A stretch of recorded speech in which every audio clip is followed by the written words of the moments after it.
कई दिनों से मैं आपसे एक बात कहना चाहती हूँ, लेकिन ये सोचकर रुक जाती हूँ कि कहीं आप मुझे गलत ना समझ बैठो।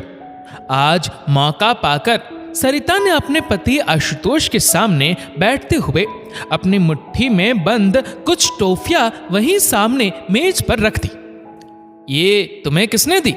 आशुतोष मुस्कुराया। किसी ने दी नहीं है, ये मुझे मिली है पिताजी की जेब से, और ये मुझे पहली बार नहीं मिली है। हर बार जब मैं उनके कपड़े माला को धोने के लिए देती हूँ तो कई सारी टॉफियां निकलती है उनके कुर्ते की जेब से।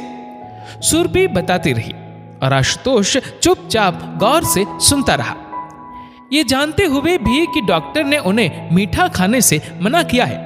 पिताजी मीठे से परहेज नहीं कर रहे हैं, लेकिन पिताजी घर में तो कभी कुछ मीठा नहीं खाते हैं।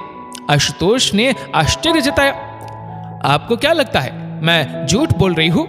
माला अभी तक आई नहीं है, वरना मैं आपके सामने उससे ही पूछवा देती कि ये टॉफियां निकलती कहां से है। कुछ सोचते हुए आशुतोष चुप रहा। बाहर बच्चों की तरह टॉफियां चॉकलेट खरीद कर खाते हैं पिताजी, ये कितनी बुरी बात है। उनके लिए फिजिशियन से लेकर डॉक्टर तक पर हमें कितने रुपए खर्च करने पड़ते हैं, इस बात का उन्हें जरा भी अनुमान नहीं है। तुम इस बात की टेंशन मत लो सरिता, मैं पिताजी को समझा दूंगा। इधर कई महीनों से वो बीमार नहीं हुए हैं, इसलिए तनिक लापरवाह से हो गए हैं।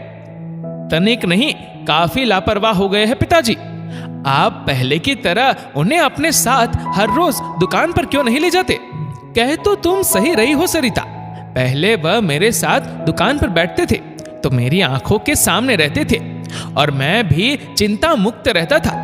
लेकिन डॉक्टर के कहने पर मैंने उनकी सेहत का ख्याल रखते हुए सुबह शाम उन्हें पार्क की खुली हवा में टहलने की सलाह दी थी। आजकल वह काफी तरोताजा भी तो रहने लगे हैं, लेकिन उनकी इस लापरवाही का क्या? वह अपना ख्याल तो बिल्कुल छोड़ चुके हैं। अब तो उन्हें अपने मेहनत से कमाए रुपयों का भी कोई ख्याल नहीं है। आखिर तुम कहना क्या चाहती हो? मुझे लगता है अब उन्होंने खुले हाथों से लोगों को रुपए दान देना भी शुरू कर दिया है। पिताजी ने रुपए दान दिए हैं, लेकिन किसे? आशुतोष को तनिक हैरानी हुई, लेकिन सरिता आगे बताने लगी। पिछले हफ्ते किसी बैंक खाते में पिताजी द्वारा जमा किए गए रुपयों की एक पर्ची भी आज उनकी जेब से मुझे मिली है। लाओ दिखाओ तो सही, किस पर्ची की बात कर रही हो तुम?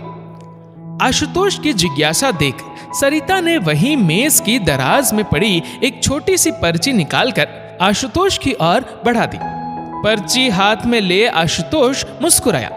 इसीलिए मैं अक्सर तुमसे कहता हूं सरिता कि तुम कभी कभार मेरे बैंक अकाउंट की जानकारी भी अपने पास रखा करो। मैं कुछ समझी नहीं। पिताजी ने जिस खाते में ये रुपए डाले हैं वह मेरा ही बैंक अकाउंट है। पिछले हफ्ते जब मैं शहर से बाहर था, मुझे दुकान पर आए माल का भुगतान करने के लिए तत्काल कुछ रुपयों की जरूरत थी और उस वक्त मेरे खाते में रुपए कम थे, इसलिए मैंने पिताजी से कुछ रुपए अपने खाते में डालने को कहा था। रुपयों के लेन देन का पूरा मामला समझ चुकी सरिता के पास अपनी गलत फहमी पर सफाई देने के लिए कुछ भी नहीं था। पति पत्नी के बीच अभी बातों का सिलसिला चल ही रहा था कि तभी हर रोज की तरह अपने वक्त की पाबंद उनकी घरेलू सहायिका माला घर के भीतर प्रवेश कर गई। हर रोज अकेले ही काम पर आने वाली माला की गोद में आज उसका 3-4 वर्षीय छोटा बच्चा भी उसके साथ था। सामने मेज पर रखी टॉफियों पर नजर पड़ते ही माला की गोद में मौजूद अबोध मचल उठा। बच्चे पर नजर पड़ते ही सरिता ने मेज पर से उठाकर वह टॉफियां बच्चे की ओर बढ़ा दी। जब बच्चों के खाने की चीजें बुजुर्गों को पसंद आने लगे तो इंसान रोक टोक करे भी तो कैसे करे। सरिता के शब्दों में झलक रही नाराजगी को महसूस कर माला अचानक बोल उठी, बीबी जी, बड़े मालिक ये टॉफी बिस्कुट खुद थोड़ी ही खाते हैं। मैं कुछ समझी नहीं, वो तो पार्क में आने वाले गरीब बच्चों में सब बांट देते हैं। कई बार पार्क में खेलते वक्त मेरे इस गोलू के हाथ पर भी बड़े मालिक टॉफी रख देते हैं, वरना हम जैसे गरीबों के बच्चों के लिए रोटी नसीब होना भी बड़ी बात है बीबी जी। इन्हें टॉफी बिस्कुट खरीदकर कौन खिलाए? भला हो बड़े मालिक का, बच्चों की दुआएं लगे उन्हें, वो 100 साल जिए। ये कहते कहते माला की आंखें भर आई।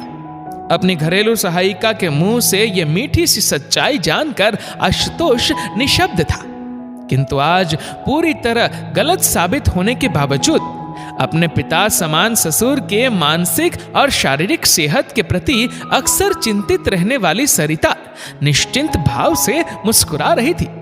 आखिर डॉक्टर ने उन्हें मीठा खाने से परहेज बताया था, जिंदगी में मिठास घोलने से नहीं।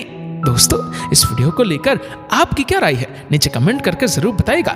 और अगर आपको वीडियो अच्छा लगा हो तो इस वीडियो को लाइक करेगा, शेयर करेगा ज्यादा से ज्यादा लोगों तक, और ऐसे ही और भी इंस्पिरेशनल वीडियोस के लिए सब्सक्राइब करें हमारे यूट्यूब चैनल को और फेसबुक पर फॉलो करें हमारे पेज को। धन्यवाद।